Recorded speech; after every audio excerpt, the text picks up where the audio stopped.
Sir నమస్తే అండి. నమస్తే సార్. మీ పేరు? రామకోట సార్. ఈ ఊరేనా మీది? ఉప్పరపాలెం. ఏం పని చేస్తారు సార్? కూలి చదువుకున్నాం, ఏం జాబ్ లేక కూలి చేస్తాం. కూలి చేస్తున్నారు. వ్యవసాయ పొలాలు ఏమైనా ఉన్నాయా? మా పొలం ఉంటే మేము ఇండస్ట్రియల్కి ఇచ్చేసాం సార్. ఇచ్చారా? 2 ఎకరాలు ఇచ్చేసాం. పేమెంట్ పడిందా సార్? పేమెంట్ కూడా పడింది సార్. పడిపోయిందా?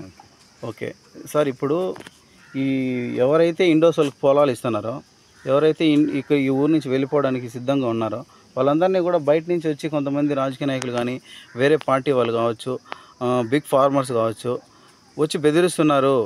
ఎందుకు ఇచ్చారు, ఇవ్వకూడదు అని చెప్పనేసి ఒక వార్త అయితే మేము విన్నాం. అది నిజమేనా సార్? ఈ గ్రామము చాలా ఇబ్బంది పడుతూ ఉంది. పోయేదానికి ఎటు ప్లాట్లు ఏమైనా ఇచ్చేది అవకాశం లేదు. పరమట పక్క దేవస్థానం భూమి. ఆ భూమిని అడిగితే ఏ నాయకులు కూడా ఎవరు పట్టించుకోలేదు.